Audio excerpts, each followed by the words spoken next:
नमस्कार साथियों, मैं Deepak Sonkar elite club YouTube channel में आपका स्वागत करता हूं। आज हम सल्तनत काल जो इतिहास का एक महत्वपूर्ण टॉपिक है, सल्तनत काल से संबंधित जो एमसीक्यूज है, हम उसको आज पढ़ेंगे। प्रश्न को हल करने के दौरान मैं उन प्रश्नों की अवधारणात्मक समझ को भी आपको समझाने का प्रयास करूंगा, बताने का प्रयास करूंगा। प्रत्येक प्रश्न से कुछ एक्सप्लेनेशंस को भी हम देखेंगे और ये जो वीडियो मैं आपको रिकॉर्ड करके बता रहा हूँ, इस रिकॉर्डिंग में, इस वीडियो में ज़्यादातर पीसीएस परीक्षा जो UPSC, UPPCS, West Bengal public service commission, TPSC, इन प्रतियोगिता परीक्षाओं खास करके पीसीएस और यूपीएससी को के रिगार्डिंग ही मैंने इस वीडियो को शूट किया है, इस वीडियो को बनाया है। और जितने भी बच्चे एक दिवसीय परीक्षा की तैयारी कर रहे हैं जैसे कि रेलवे, एसएससी, बैंकिंग, इन परीक्षाओं में भी ये वीडियो, ये क्लास समान रूप से उपयोगी होगी। तो आपको चिंता करने की आवश्यकता नहीं है कि एक दिवसीय परीक्षा के बच्चे इसको नहीं देख सकते, ऐसी कोई बात नहीं है। समान रूप से उपयोगी है, आप इसका लाभ ले सकते हैं। तो सबसे पहले, जैसा कि आप टॉपिक देख पा रहे हैं, सल्तनत दिल्ली सुल्तान। देखिए, दिल्ली सल्तनत को हम दिल्ली सल्तनत भी कहते हैं। अब दिल्ली सल्तनत के इतिहास को, सब इस क्वेश्चन को समझने से पहले मैं चाहूंगा कि मैं आपको थोड़ा सा ब्रीफ हिस्ट्री के बारे में आपको ले चलता हूँ, मैं आपको समझाता हूँ, तो चीजें एकदम क्रिस्टल क्लियर हो जाएंगी। तो सबसे पहले हम आते हैं इस्लाम के उदय से, क्योंकि आपको पता होगा, आप जानते होंगे कि 570 ईस्वी में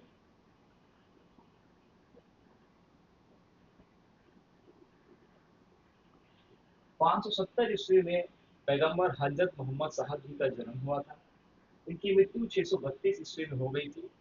570 ईस्वी में मक्का में मोहम्मद साहब पैगंबर जी का जन्म हुआ था। उनके बाद उनको ज्ञान की प्राप्ति हुई। हीरा नामक गुफा में ज्ञान प्राप्ति होने के बाद उन्होंने इस्लाम का प्रचार प्रसार शुरू किया।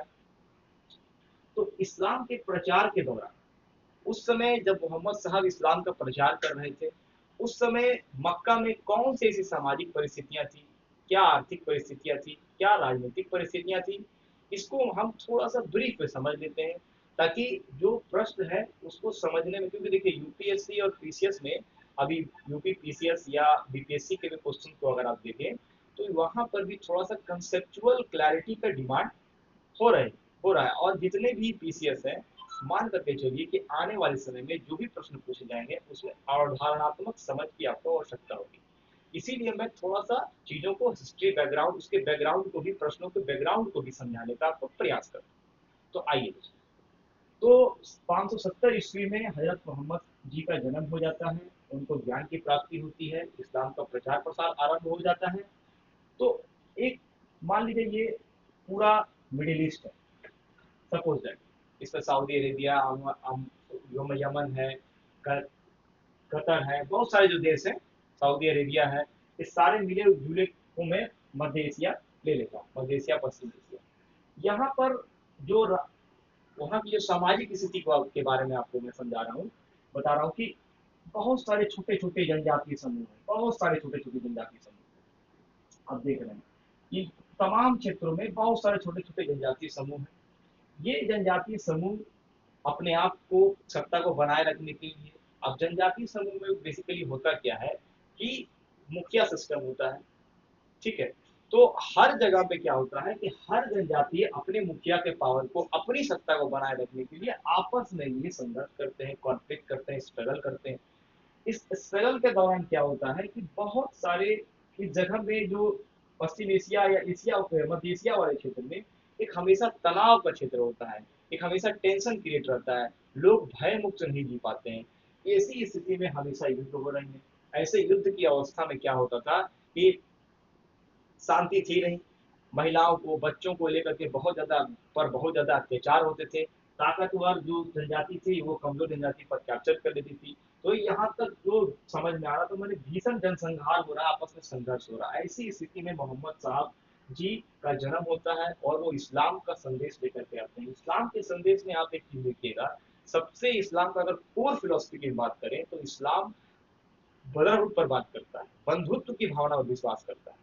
तो जैसे ही इस्लाम का जन्म होता है यहाँ पर, और चूंकि इस्लाम एक नया धर्म होता है, उस समय इस्लाम बहुत मॉडर्न धर्म माना जाता था, क्योंकि जो उस समय जो परिस्थितियां थी उसके उन चीजों को सॉर्ट आउट कर रहा था।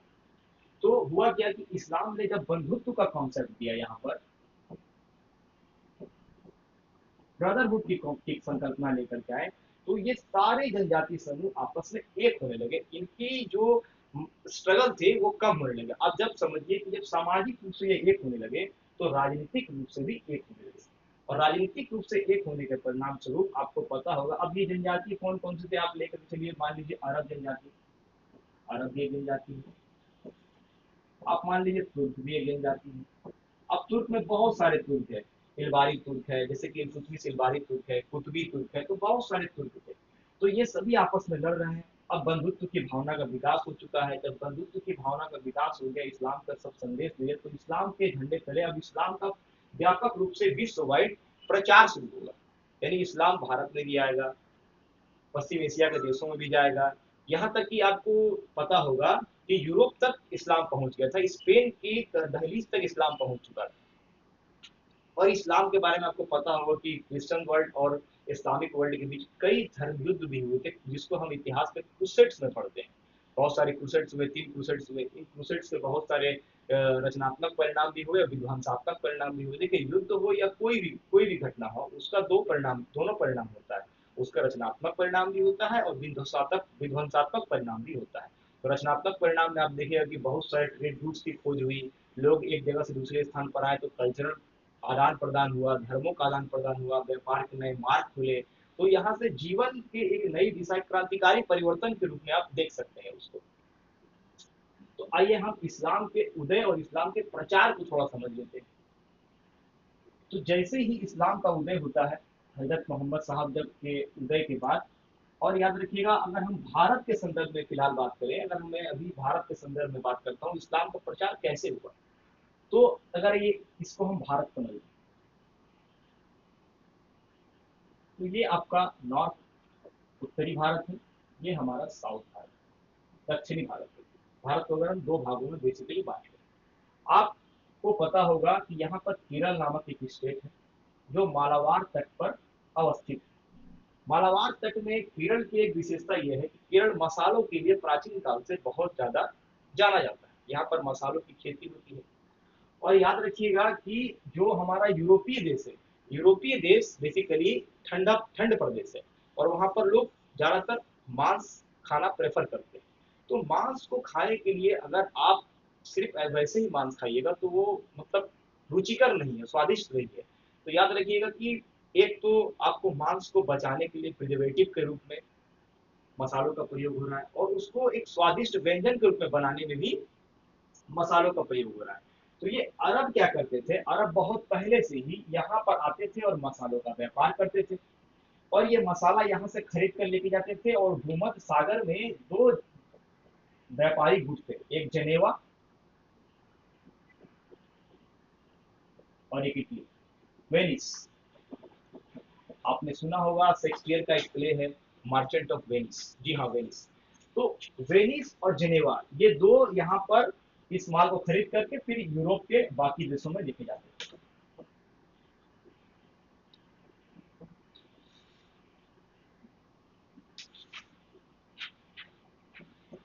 तो यूरोप तक पहुंचते पहुंचते जो मसाला है काफी महंगा हो जाता था, ठीक है। तो यहाँ पर अब आ गए हैं, अब यहाँ पर अरब बहुत पहले से ही, आपने वास्को डिगामा का नाम सुना होगा। वास्को डिगामा के पास क्या था, एक मिनट, एक मिनट।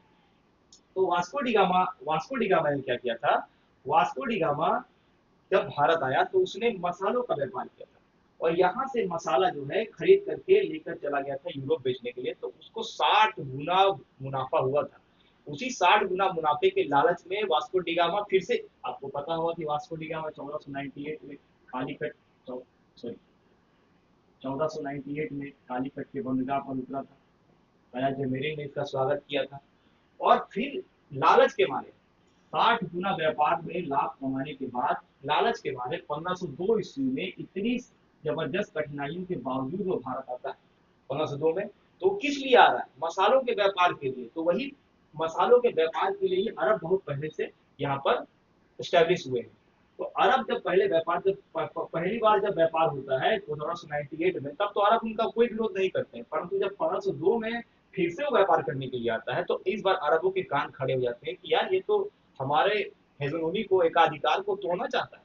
इसीलिए आप देखिएगा कि राजा जमीरीन का भी पहले विरोध करते हैं, राजा जमीरीन का भी अरबी लोग विरोध करते हैं, ये जो मुस्लिम से यहाँ पर अरब बेसिकली अरब मूल के, और वो वास्को डिगामा का भी विरोध करते हैं। तो कुल मिलाकर बात यह है कि यहाँ पर मसालों का हक है।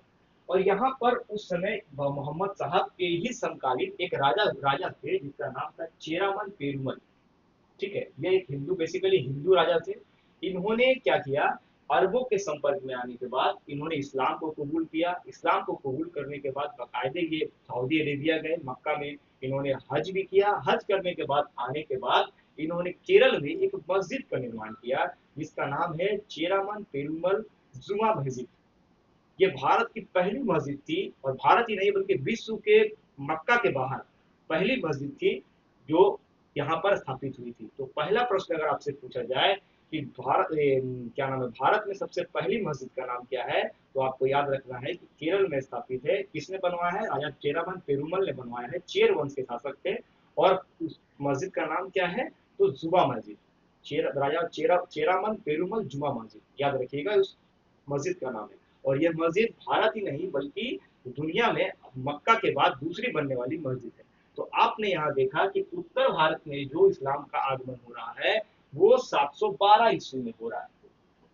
ध्यान दीजिए, 712 ईस्वी में उत्तर भारत पे आक्रमण हो रहा है, और आक्रमण के रूप में हो रहा है। याद रखिएगा, जो अगर हम बात करें उत्तर भारत में इस्लाम के आगमन और दक्षिण भारत में इस्लाम के आगमन में बहुत ही ज्यादा डिफरेंस आपको देखने को मिलेगा।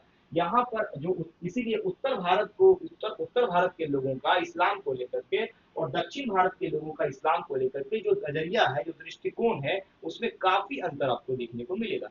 इसीलिए आप देखिएगा कि उत्तर भारत में जब सबसे पहले 712 ईस्वी में मोहम्मद कासिम आक्रमण करता है। ठीक है, अब 712 से पहले भी बहुत सारे अरबों ने तो मुस्लिम आक्रमण भारत पे हुए हैं, परंतु वो सफल आक्रमण नहीं है। भारत में जो पहला अरबों का सफल आक्रमण है, मुस्लिम आक्रमण है, उस 712 ईस्वी में मोहम्मद बिन कासिम के नेतृत्व में हुआ है। उसके बाद आप देखिएगा मोहम्मद बिन कासिम के सफल हो जाने के बाद वहां बहुत सारे लोगों का उत्साह बढ़ा, और फिर मोहम्मद गजनवी हो, मोहम्मद गोरी हो, इस तरह के लोग भारत पर आक्रमण करते चले गए। ठीक है, तो यहाँ पर आक्रमणकारियों भारत पर आक्रमण का एक आक्रामक रूप में, आक्रांता के रूप में भारत में इस्लाम का प्रवेश हो रहा है, परंतु यहाँ पर शांतिपूर्ण रूप से प्रवेश हो रहा है। इसीलिए दक्षिण भारत और उत्तर भारत में लेकर के डेमोग्राफिक वाइज भी देखिएगा, थॉट वाइज भी देखिएगा, तो यहाँ पर इस्लाम को लेकर के डिफरेंट आइडियोलॉजीज है। ठीक है, तो अब यहाँ पर भारत में इस्लाम का प्रचार हो चुका है। अब एक प्रश्न और है कि आखिर क्या बात है कि 712 ईस्वी में मोहम्मद बिन कासिम है और भी जो मुस्लिम आक्रमण है वो इतनी बड़ी सेना लेकर के कैसे चले आते थे, ये समझ यहाँ पर समझने की जरूरत है। तो इतनी बड़ी सेना के लिए सेना बनाना, देखिए पहले सैनिक कौन कौन लोग सेना में काम करते थे। बेसिकली इंडिया के संदर्भ में अगर हम बात करें तो जो किसान तबके के लोग थे। देखिए किसान तो पीरियोडिकल इनकम में हो, किसानी बेसिकली पीरियोडिकल इनकम होता है। मैं भी किसान घर से बिलोंग करता हूँ, तो मुझे पता है।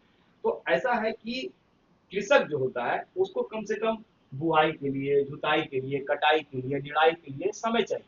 अब पता चला कि एक घर में चार भाई हैं और चारों के चारों सेना में जब गए हुए हैं, राजा के द्वारा सेना में लड़ रहे हैं, तो सेना में लड़ने के परिणाम क्या हो रहा है कि उनको 3-4 महीने की छुट्टी चाहिए, क्योंकि उनको फसल भी बोना है। क्योंकि सेना के सिर्फ वेतन से उनका घर चलने वाला नहीं है। और आज भी आप देखिए जितने भी हमारे बिहार के, यूपी के जो किसान भाई हैं, जो जो छोटी जमीन पर खेती करते हैं, वो खेती करने के बाद कहीं और जाकर के 3-4 महीने 5 महीने मजदूरी करते हैं, उसी से उनका घर चलता है। आपको पता होगा, अगर आप मुंबई में रहते हैं या सूरत में रहते हैं या कुछ बड़े शहरों में रहते हैं, तो आप उनसे पता करके देखिए कि जो भी बिहारी या हमारे यूपी के लोग या हमारे बिहार के लोग या मध्य प्रदेश के लोग या कहीं जाकर के काम कर रहे हैं, बेसिकली खेतीहर ही है, वो कृषि परिवार से ही है। तो कहने का अर्थ है कि जो पहले जो किसान हुआ करते थे, तो किसान सेवा सैनिक भी काम करते थे और खेती भी करते थे। परंतु भारत में क्या हुआ, उस समय भारत में सबसे पहले अलाउद्दीन खिलजी एक ऐसा पहला शासक हुआ जिसने बोला कि नहीं भाई, मुझे क्योंकि अलाउद्दीन खिलजी के अगर बारे में बात करूं तो अलाउद्दीन खिलजी का कॉन्सेप्ट था कि उसे उसे सिकंदर सानी की उपाधि दी जाती है। यानी अलाउद्दीन खिलजी सिकंदर महान की तरह विश्व विजेता बनना चाहता था। तो विश्व विजेता बनने के लिए सबसे पहले जरूरी होता है कि आपके पास दो चीज हो, एक बड़ी सेना हो और दूसरा उस सेना का खर्च के लिए आपके पास पैसा हो। तो उसी के रिगार्डिंग आपने देखा, मैं पढ़ाऊंगा अभी आगे चल के, बाजार नियंत्रण प्रणाली अलाउद्दीन खिलजी की। ये प्रणाली इसलिए लाया ही गया था वो सैनिक की स्ट्रेंथ को बढ़ाने के लिए। तो उसने कहा कि भाई आप सैनिक सैनिक लोग, आप लोग कृषि वगैरह छोड़ो, आप लोग 24x7 और 365 दिन सुल्तान की सेवा में हाजिर रहो, क्योंकि कभी भी हम युद्ध करने जा सकते हैं। तो आपको फुल टाइम देना है। इसीलिए आप देखिएगा उसी को कहा गया स्थायी सेना, यानी स्टैंडिंग आर्मी। तो भारत में सबसे पहले स्थायी सेना का जो कॉन्सेप्ट लेकर के आया, यानी 24x7 365 डेज काम करने के लिए काम करना है कि सैनिकों को, तो वे अलाउद्दीन खिलजी का कॉन्सेप्ट था। इससे पहले अगर आप जाइएगा मगध में, तो मगध में बिंबिसार बोल करके राजा हुए थे, उन्होंने भी स्टैंडिंग आर्मी का कॉन्सेप्ट लेकर के आया था, यानी स्थायी आर्मी। तो याद रखिएगा दो शासक है। कि अगर आप प्राचीन काल में जाइएगा तो बिंबिसार, जिन्होंने हर्यक वंश के जो संस्थापक थे बिंबिसार, जिन्होंने राजगीर में अपनी राजधानी बनाई थी। और यहाँ पर अगर आप सल्तनत पीरियड के संदर्भ में बात करिएगा तो अलाउद्दीन खिलजी है। उसने सेना में स्थायी सेना स्टैंडिंग आर्मी का कॉन्सेप्ट लेकर के आया।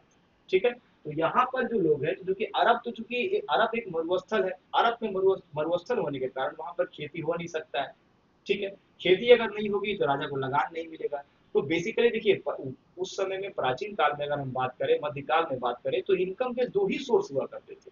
अगर आप देखिएगा तो पहला हुआ आपका व्यापार, अगर आप ले लें, चलिए आप कृषि ले लेते हैं, हम कृषि लगान,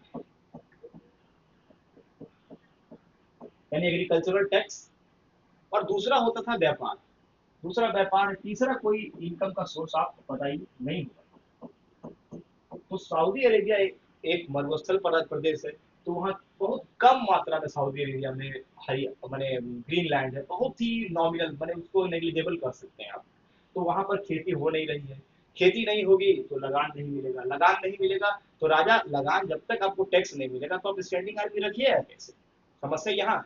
दूसरा है व्यापार। तो याद रखिएगा हजरत मोहम्मद साहब खुद व्यापारी, बहुत बड़े व्यापारी थे। आपने नाम सुना होगा खदीजा का। खदीजा एक 40 वर्षीय महिला थी, जिससे उन्होंने मोहम्मद साहब ने विवाह किया था। खदीजा एक बहुत बड़ी व्यापारी घर की महिला थी, बहुत ही सम्राट महिला थी। ठीक है।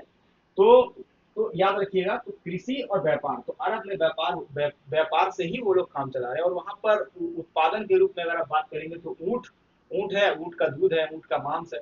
और दूसरी चीज अगर बात करेंगे तो खजूर है। और आर्थिक एक्टिविटी, इकोनॉमिकल एक्टिविटी में व्यापार, खजूर और ऊंट का दूध, ये तीसरी कोई एक्टिविटी आज की तरह, आज जैसे सऊदी अरेबिया में, मिडिल ईस्ट में तेल एक पेट्रो इकोनॉमी है।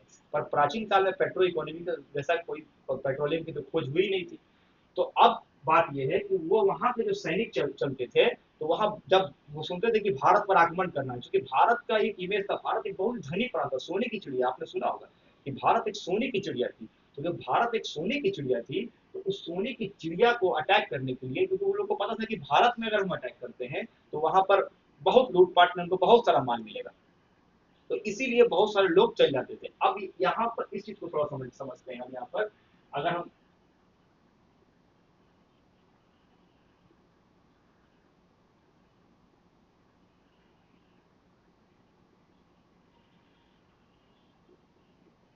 तो आगे कहानी बढ़ रही है।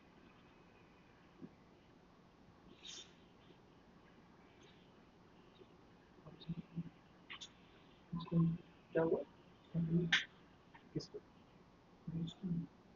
उनका आपको पहले वीडियो ऑफ कर दिए। एक सेकंड, एक सेकंड। आगे में नहीं जा रहा। आपका जो वीडियो आ रहा है ना, ऊपर बंद करिए ना। ये वाला, ये नहीं, वो जब मार्कर तो ऑन उसको दिन लगा तो वो वाला कर दो। टेस्ट नहीं होगा मार्कर का।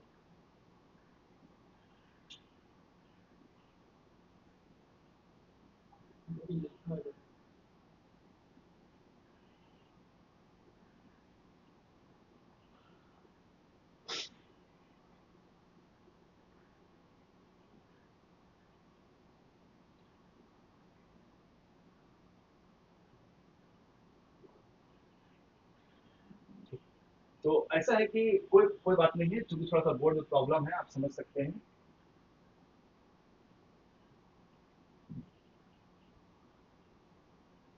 तो हुआ क्या कि इस्लाम में चार तरह के टैक्स थे, चार तरह के टैक्स आप मान करके चलिए, इस्लाम में चार तरह के टैक्स थे। पहला टैक्स है जजिया,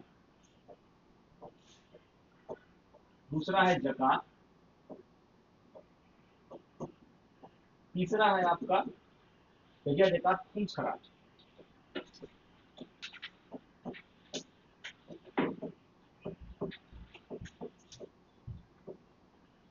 जजिया जकात खुम्स खराज, ठीक है। तो एक बात याद रखिएगा आप, एक चीज याद रखिएगा, ये जो जजिया है जकात है खुम्स से खराज है।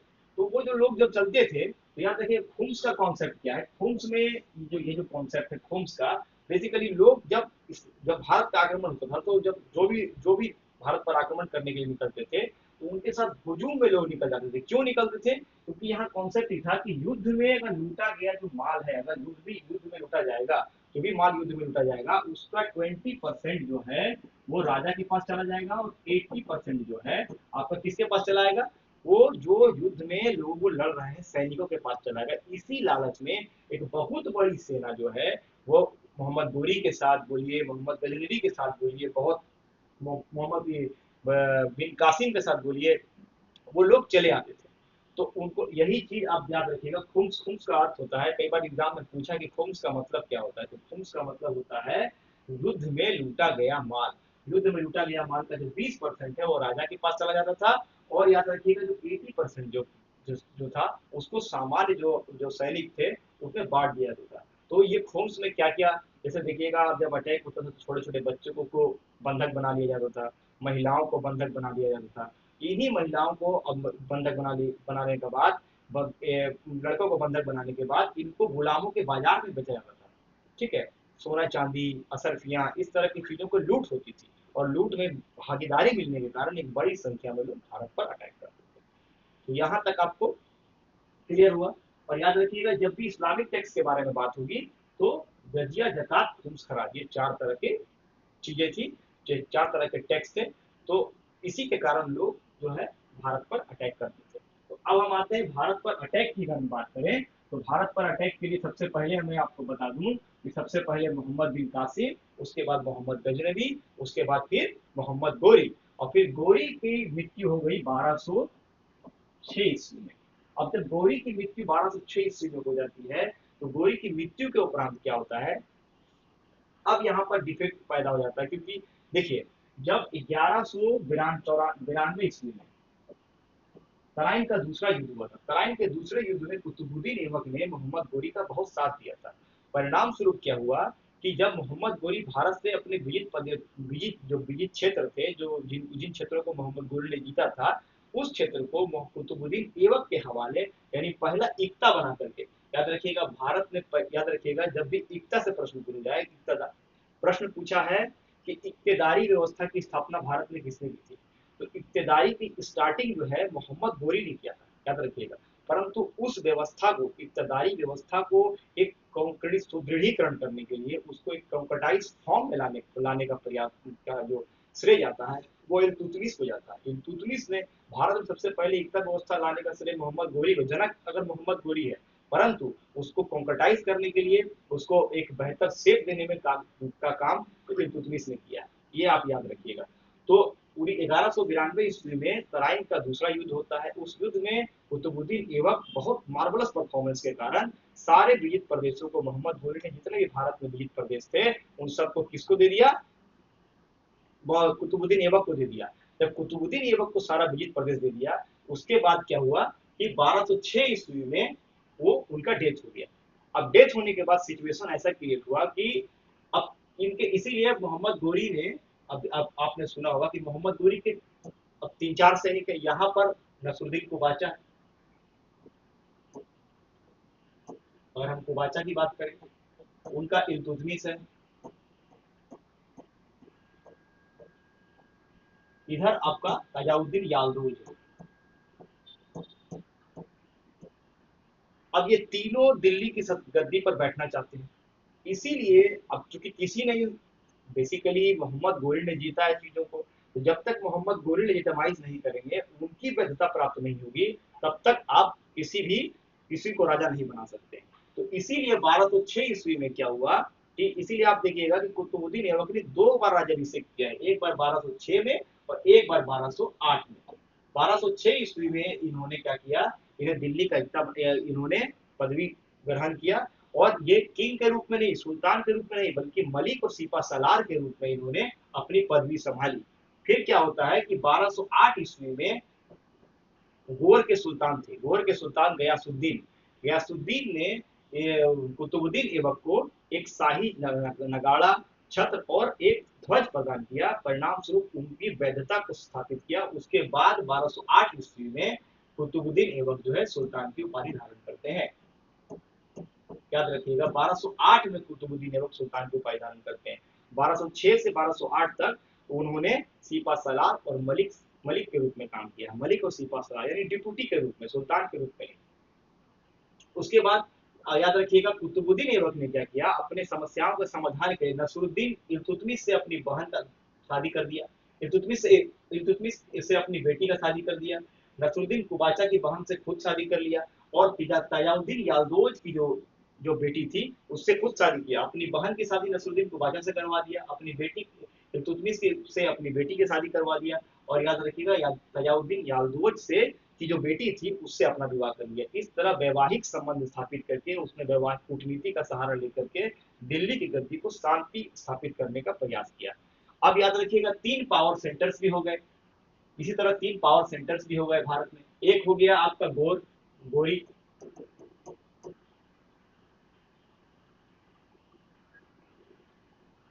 गोर यानी गजनी,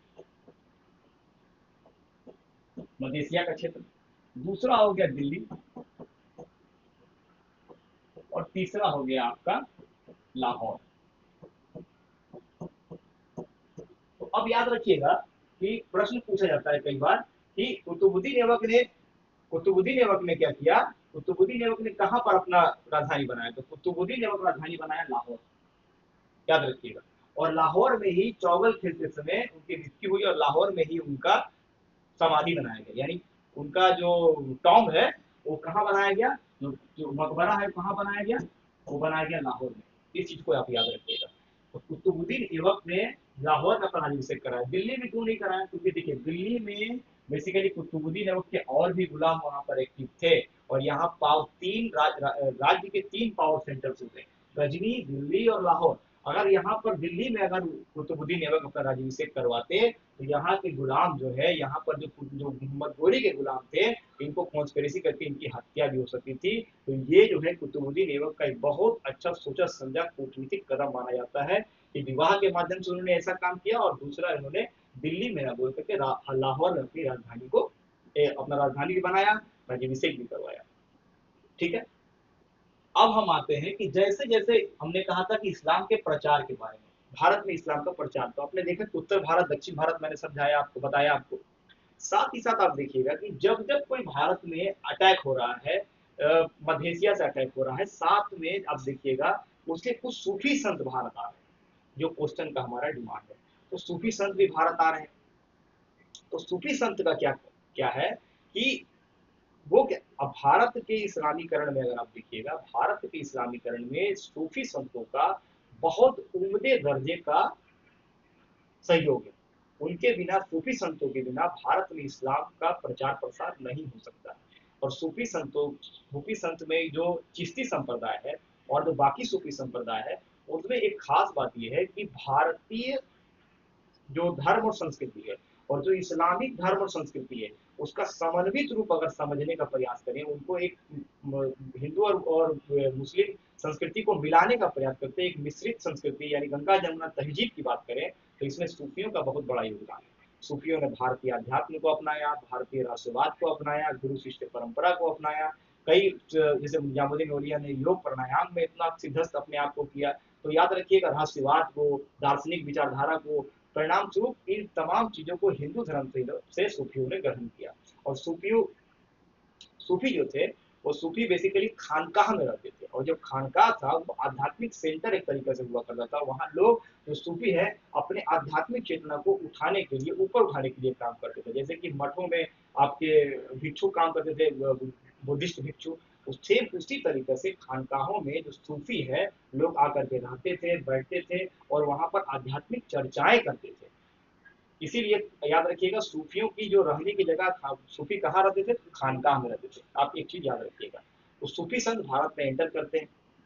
तो अब याद रखिएगा उन्हीं सूफी संतों में सबसे पहले याद रखिएगा आप, अगर सूफी संतों की अगर हम बात करें तो उसमें एक चिश्ती संप्रदाय है। जो सूफी संत बहुत बहुत सारे सूफियों के बहुत सारे ब्रांच है, लेकिन सूफियों में एक ब्रांच है जो चिश्ती संप्रदाय है। तो चिश्ती संप्रदाय के बारे में एक प्रश्न है, और ये कुतुबुद्दीन बख्तियार काकी जो है चिश्ती संप्रदाय से ही संबंधित है। इसीलिए मैं चिश्ती संप्रदाय के बारे में आपको थोड़ा सा इतिहास के पॉइंट ऑफ व्यू से मैं समझा देता हूँ।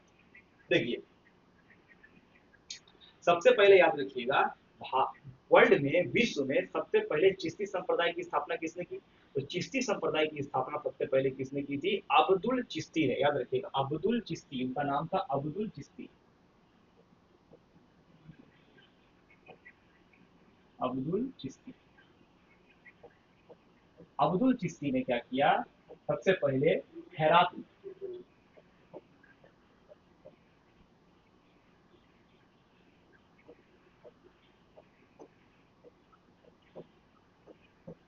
हेरात में, मलेशिया के हेरात में चिश्ती संप्रदाय की नींव रखी।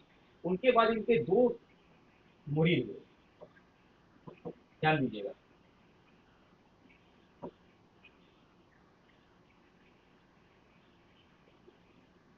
हमीदुद्दीन,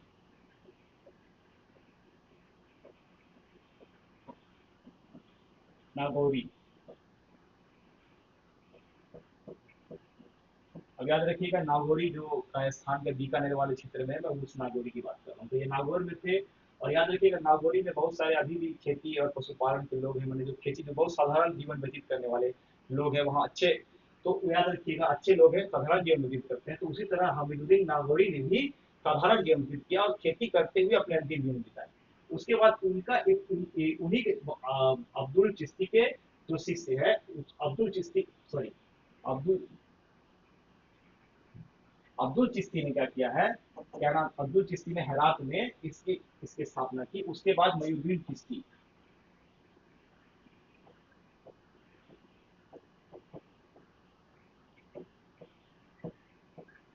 मयूद्दीन चिश्ती ने क्या किया, भारत में चिश्ती संप्रदाय की स्थापना कर दिया था। अगर विश्व में पूछा जाए तो अब्दुल चिश्ती को चिश्ती संप्रदाय की स्थापना का श्रेय जाता है। भारत में अगर पूछा जाए कि भारत में चिश्ती संप्रदाय की स्थापना किसने की, तो इसमें मोइनुद्दीन चिश्ती का नाम हमें लेना है। अब मोइनुद्दीन चिश्ती जो है, इन्होंने कहाँ सेंटर बनाया है? अजमेर में। याद रखिएगा, अजमेर में।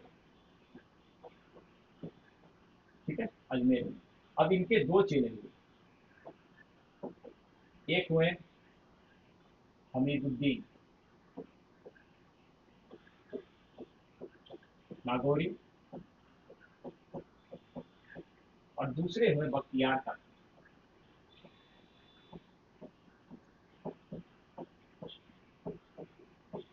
इनका पूरा नाम ख्वाजा कुतुबुद्दीन बख्तियार काकी है।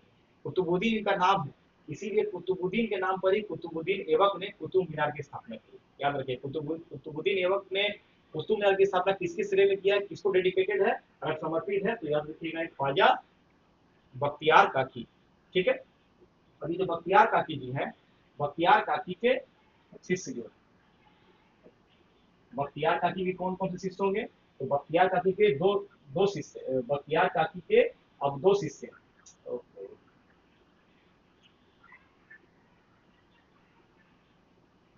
बख्तियार काकी के दो दो शिष्य हैं, जिसमें एक है बाबा फरीद। बख्तियार काकी के जो शिष्य हैं,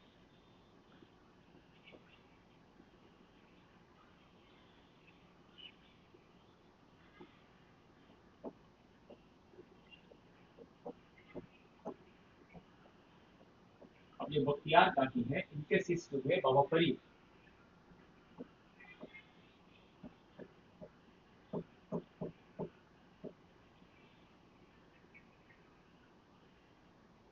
इनका नाम है शेख फरीदुद्दीन।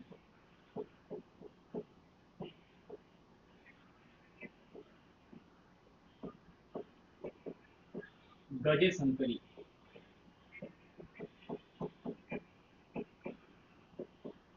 याद रखिएगा, चिश्ती संप्रदाय की स्थापना विश्व में किसने की? तो अब्दुल चिश्ती ने। उनके बाद इनके एक शिष्य हुए मयूरुद्दीन चिश्ती। मयूरुद्दीन चिश्ती के दो शिष्य हुए, बख्तियार काकी एक नंबर, और दूसरे हुए हमीरुद्दीन नागौरी। नागौरी राजस्थान में अपना सेंटर बनाया, नागौरी में। मयूरुद्दीन चिश्ती ने राजस्थान के अजमेर को अपना सेंटर बनाया। बाबा बख्तियार काकी ने दिल्ली को अपना सेंटर बनाया। याद रखिएगा, दिल्ली में ये थे। और बाबा फरीद, अब एक प्रश्न ये भी पूछता है कि चिश्ती संप्रदाय की स्थापना विश्व में किसने की? तो अब्दुल चिश्ती ने। भारत में चिश्ती संप्रदाय की स्थापना किसने की? शेख मुहिउद्दीन चिश्ती ने। भारत में चिश्ती संप्रदाय को लोकप्रिय किसने बनाया? तो बाबा फरीद ने। बाबा फरीद जो है काफी लोकप्रिय हो गए, इन्होंने चिश्ती संप्रदाय को भारत में बहुत फेमस किया। याद रखिएगा। और बाबा फरीद की जो ग्रंथ की जो रचना है, जो उपदेश है, वो गुरु ग्रंथ साहब में भी है। याद रखिएगा। अब ये बाबा फरीद के एक और बहुत नामी शिष्य हुए निजामुद्दीन औलिया, जिनके नाम आपने सुना होगा, निजामुद्दीन औलिया।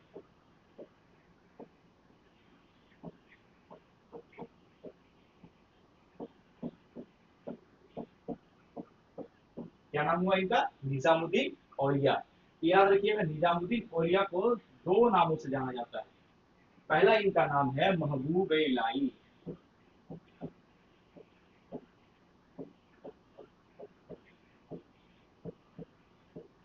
महबूब इलाही, ठीक है। और दूसरा नाम है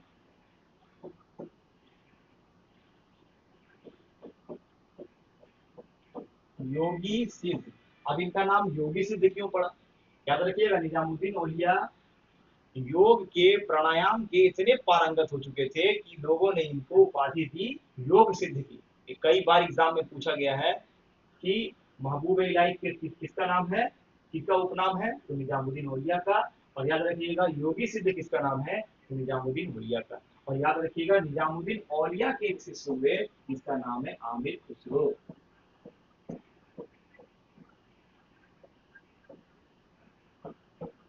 तो जिसको तोता हिंद कहते हैं, जिसने आठ सल्तनत काल के आठ राजाओं के बारे में, आठ राजाओं के शासन काल को देखा था। याद रखिएगा, बलबन से लेकर गयासुद्दीन तक। ठीक है। इन्होंने ही पहले हिंदवी, जो हिंदवी भाषा है उसमें लिखने का प्रयास किया। फारसी को फारसी के साथ साथ हिंदवी में भी लिखने का प्रयास किया। प्रश्न पूछा जाता है। याद रखिएगा, हमारा जो प्रश्न है वो चिश्ती संप्रदाय से है। तो चिश्ती संप्रदाय में इतने गुरु हुए हैं, याद रखिएगा, अब्दुल चिश्ती। अच्छा, अब्दुल चिश्ती जो है, याद रखिएगा, हेरात में थे। परंतु ख्वाजा मोइनुद्दीन चिश्ती जो है किसके साथ में भारत आए? तो याद रखिएगा, मोहम्मद गोरी के साथ में भारत आए। मोहम्मद गोरी ने जब 1192 ईस्वी में तराइन तबूती उसमें अटैक किया था, तो उसी के साथ ये मोहम्मद गोरी आ गए थे। ख्वाजा मोइनुद्दीन चिश्ती भारत आए थे 1192 ईस्वी में। याद रखिएगा। लेकिन 1192 ईस्वी में मोइनुद्दीन चिश्ती आने से पहले 1161 ईस्वी में ये लाहौर में भी रहे थे। लाहौर से उसके बाद इन्होंने भारत में आए थे। याद रखिएगा, पहले इन्होंने, इनका जन्म कहाँ हुआ है? तो सिजिस्तान में हुआ है, मध्य एशिया सिजिस्तान में। वहां से ये पहले लाहौर आए, फिर लाहौर से फिर इन्होंने मोहम्मद गोरी के साथ वो भारत में एंटर किए। फिर एक प्रश्न आता है कि बख्तियार काकी जो है, बख्तियार काकी किसके समकालीन है? तो बख्तियार काकी इल्तुतमिश के समय में आए थे। इल्तुतमिश के समय में। याद रखिएगा, कुतुबुद्दीन ऐबक ने, अब कुतुबुद्दीन ऐबक ने कुतुब मीनार की जो स्थापना की है, जो निर्माण किया है, वो किसको डेडिकेटेड है? तो बख्तियार काकी जी को डेडिकेटेड है। और बख्तियार काकी जो है इल्तुतमिश के समय में भारत आए, और भारत आने के बाद इल्तुतमिश ने उनसे कहा कि आप दिल्ली में ही शरण लीजिए। इसीलिए उन्होंने दिल्ली में राजमहल में नहीं, बल्कि दिल्ली से थोड़ा दूर अपने खानका बनाए और वहीं पर ये रहते थे। और बाबा बख्तियार काकी जो है, तो बख्तियार काकी के दो एक शिष्य हुए, एक शिष्य हुए बाबा फरीद, जिसको शेख फरीदुद्दीन कहा जाता है। शेख फरीदुद्दीन गजे शंकरी कहा जाता है। बाबा फरीद के शिष्य हुए निजामुद्दीन औलिया, जिनको महबूब इलाही योग सिद्ध भी कहा जाता है। निजामुद्दीन औलिया, निजामुद्दीन औलिया ने ही कहा था कि दिल्ली अभी दूर है गयासुद्दीन तुगलक के बारे में, तो दिल्ली अभी दूर है। ये फेमस स्टेटमेंट उन्हीं का दिया हुआ है। और उसके बाद उनके चेले हुए वो आमिर खुसरो हुए। ये बात अब याद रखिएगा। ठीक है। तो अब यहाँ से हम प्रश्न पे आते हैं कि ख्वाजा कुतुबुद्दीन को बख्तियार की उपाधि किसने दी थी? तो ख्वाजा कुतुबुद्दीन को बख्तियार की उपाधि ख्वाजा मोइनुद्दीन चिश्ती ने दी थी। अच्छा, बख्तियार का अर्थ होता है भाग्यशाली। याद रखिएगा।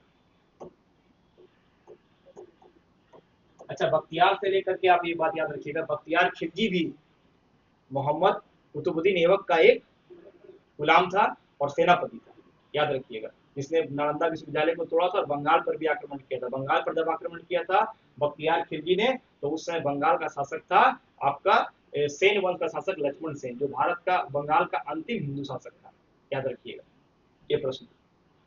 तो कुतुबुद्दीन ऐबक ने, और कुतुबुद्दीन की उपाधि किसको दी थी? बख्तियार को। याद रखिए कुतुबुद्दीन से कुतुबुद्दीन ऐबक भी था। कुतुबुद्दीन ऐबक ने ही कुतुब मीनार की स्थापना की। किसको डेडिकेटेड है? तो याद रखिएगा बख्तियार काकी को है। तो कुतुब मीनार की स्थापना का श्रेय किसको जाता है? कुतुबुद्दीन ऐबक को जाता है। कुतुब मीनार को पूरा किसने करवाया है? तो कुतुब मीनार को पूरा करवाया इल्तुतमिश ने। इल्तुतमिश के बाद क्या हुआ कि फिरोज शाह तुगलक के समय में उसमें बिजली बिजली चमकने से क्या हुआ, बिजली गिरने से चौथे माले का ध्वंस हो गया था। परिणाम स्वरूप फिरोज शाह तुगलक ने चौथे माले का निर्माण करवाया। उसके बाद सिकंदर लोदी ने भी उसका मरम्मत करवाया। तो चार शासक हैं जो जो कुतुबुद्दीन ऐबक कुतुब मीनार का रिपेयरिंग से स्थापना से लेकर के निर्माण तक में युक्त है। कुतुबुद्दीन ऐबक ने तीन स्थापत्य का निर्माण करवाया। एक कुतुब मीनार, दूसरा कुबुतुल इस्लाम मस्जिद। कुबुतुल इस्लाम मस्जिद भारत का पहला इस्लामिक पद्धति पे बना हुआ मस्जिद है। और तीसरा जो है 2.5 दिन का झोपड़ा अजमेर में, 2.5 दिन का झोपड़ा जो है 27 जैन मंदिरों को तोड़ करके बनाया गया था। तो पहला कुतुबुद्दीन ऐबक ने कौन कौन सी स्थापत्य की स्थापना की? कुतुबुद्दीन ऐबक ने सबसे पहले कुतुब मीनार की स्थापना की, याद रखिएगा, कुतुब मीनार की स्थापना की।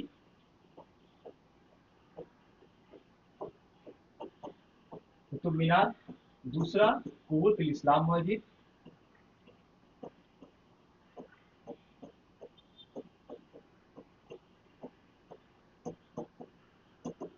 और तीसरा है 2.5 दिन का झोपड़ा।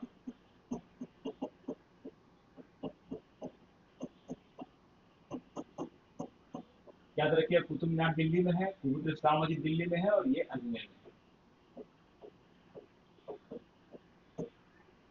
अच्छा, अजमेर को राजस्थान का हृदय भी, अजमेर अजमेर को राजस्थान का हृदय करते हैं, याद रखिएगा।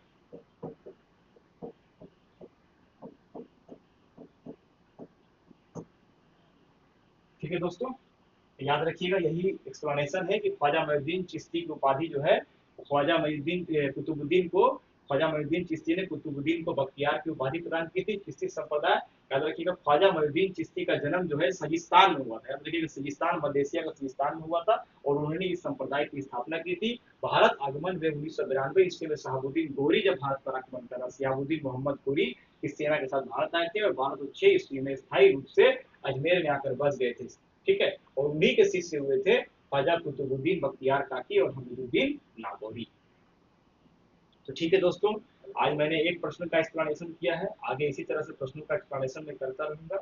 आप कृपया करके इसको समझने का प्रयास करिए और अच्छे कमेंट करिए। धन्यवाद। ए, आ जाओ, बंद हो गया। हाँ, हो गया।